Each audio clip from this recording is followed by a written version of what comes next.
Shalom. First off, I want to give all praise, honor, and glory unto Yahweh, Bahashem, Yahweh Shai, Baruch Badash. I'm going to give double honors to the apostles, elders, and bishops of GMS who have taught us this word and teach us this word today.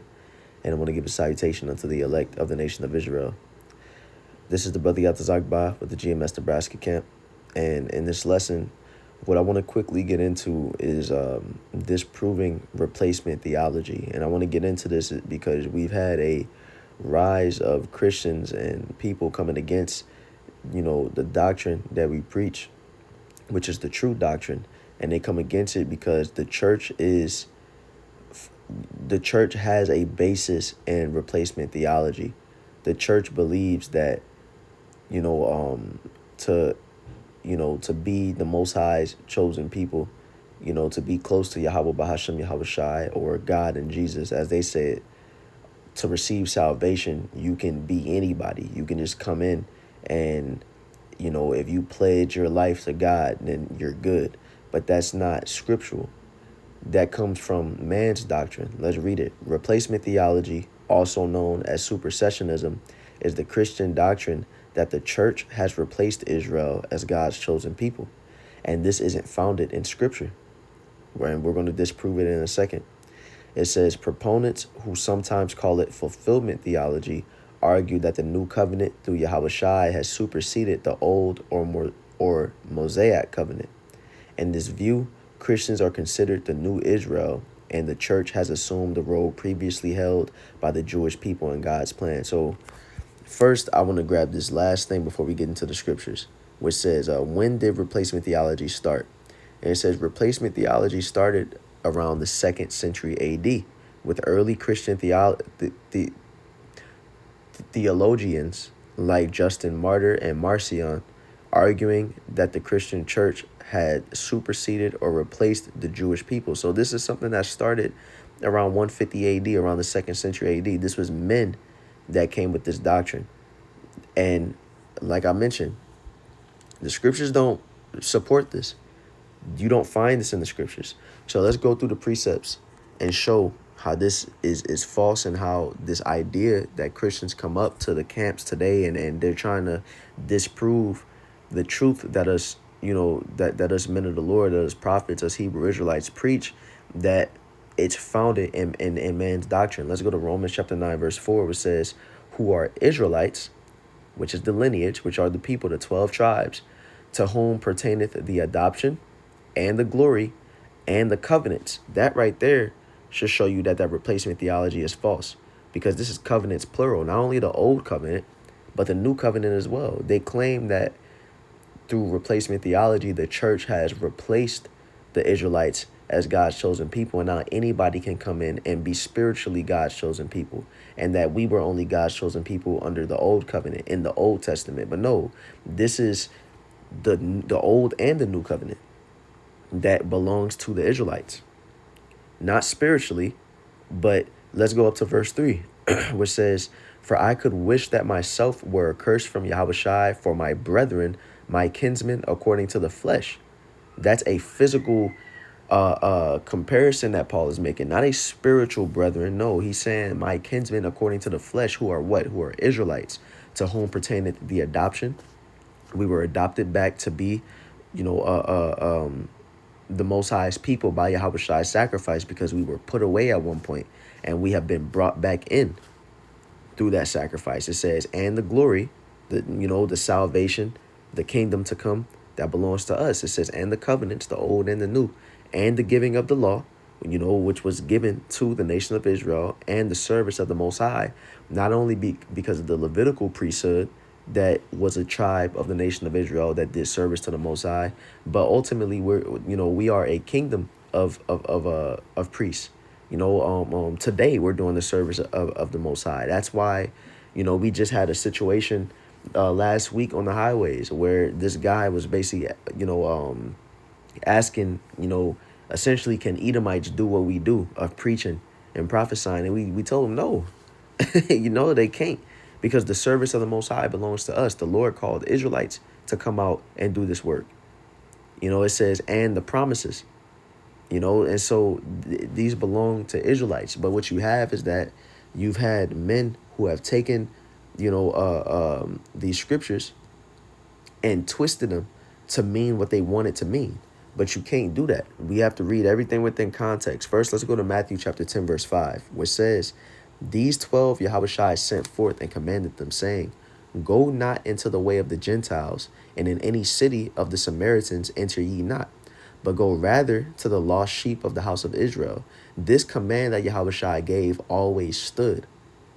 And as first let's break it down. It says, "Go not into the way of the Gentiles." Those are literally Gentiles. Don't teach these other nations. The Lord said, "Don't give your pearl to swine." I believe that. Let's grab that real fast. Let's go to this other app. I'll probably be able to find it easier. Pearl to swine. Yep. Matthew 7:6. "Give not that which is holy unto the dogs, neither cast ye your pearls before swine, lest they trample them under their feet and turn again and rend you." Now I believe this was speaking about, the wicked amongst our nation, but that still stands when it comes to these heathen. We ain't supposed to be teaching these heathen. And Yahushua commanded us so. It says, "Go not and into any city of the Samaritans enter ye not." Why were we not supposed to teach the Samaritans?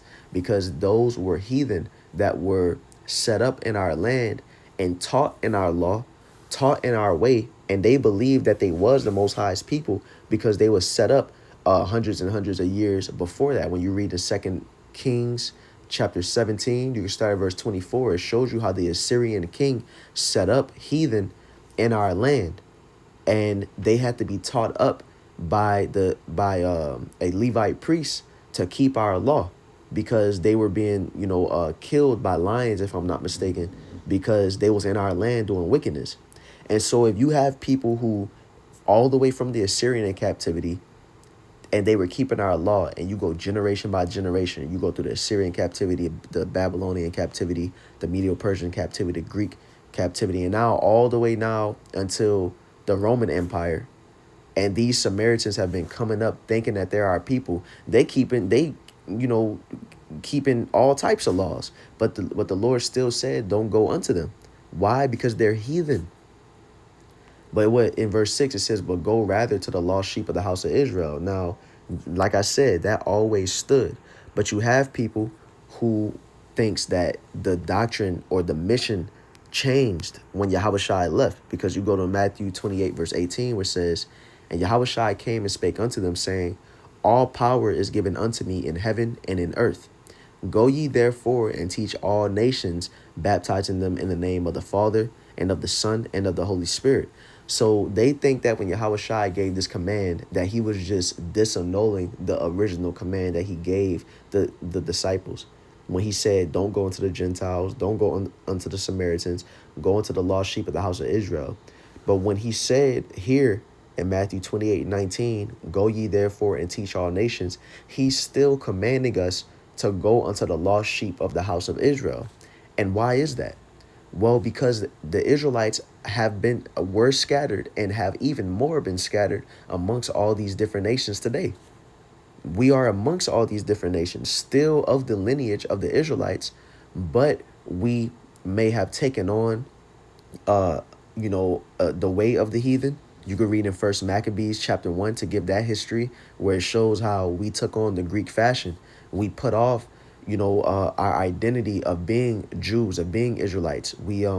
We started speaking the Greek language, writing in Greek, acting like the Greeks, doing their different customs, dressing like them, putting off our law, following after their gods, to essentially that we basically put on a covering of being a Greek, but of the lineage, we were still Israelites. So that's what it means in the scriptures when it says there's no difference between Jew or Greek. It's speaking about Israelites that either kept their lineage and their heritage and continued to follow in it, or Israelites that started following after the heathen's heritage. You had Israelites that may have stayed in these different countries of these different heathen, where whether they recognized that they was Israelites or not, they was in these different, amongst these different nations. That's why the Lord told us to go unto these nations. Let's go to Acts chapter 2, verse 5. Which says, "And there were dwelling at Jerusalem Jews, devout men out of every nation under heaven." Let's read that in the NLT. At that time, there were devout Jews from every nation living in Jerusalem. So why is it saying that they were out of every nation? Because they had all came to Jerusalem. I'm not sure. I would make the assumption. Oh, yep. It says right here in verse 1. It says, and when the day of Pentecost was fully come, they were all with one accord in one place, because amongst the customs, amongst our laws of the Israelites, all the Israelite men would come together for 3 high holy days out the year. We would come together for the Feast of Unleavened Bread, the Feast of Weeks, which was Pentecost, and the Feast of Tabernacles. So you had men from all these different places. It didn't matter where you stayed. It was a command in our law to come to Jerusalem and keep this high holy day. And so that's why it says that there was dwelling at Jerusalem Jews, devout men out of every nation under heaven, because we were in every nation. So let's go to one more precept, which is James 1:1, which says, James, a servant of the Most High and of the Lord Yahushua HaMashiach, to the 12 tribes which are scattered abroad, greeting. This is what the Lord meant when he said to go unto, all nations and teach unto them. He was speaking about this aspect of it, that there were the 12 tribes scattered abroad. So let's look at it today. When you have someone that comes up, we teach, for the most part, we'll teach anybody that comes up to the camp, because we understand that through process of time and history, the Israelites have been scattered all abroad. And through that scattering, what you've had is that, the Israelites have mingled with these different nations. And, the Israelite men have laid with these women of different nations. And so the children will come out looking like a different nation. You may have an Israelite that looks like an Asian. You may have, an Israelite that looks like, whatever nation under heaven, because the father carries the seed according to Numbers chapter 1. And therefore, if you have a child that through the father's lineage down to that child is an Israelite, but it has been mingled with somebody looking from a different nation time and time again, then you'll have people that come up looking like Edomites, and we still teach them. We teach unto the nations, quote unquote, but really through the Spirit, we're looking for the Israelites, and Lord willing, that's not confusing, but it was never, there was never any point in the scriptures where the heathen, the true heathen, all these nations were brought in and made, the Lord's people. That was never the case.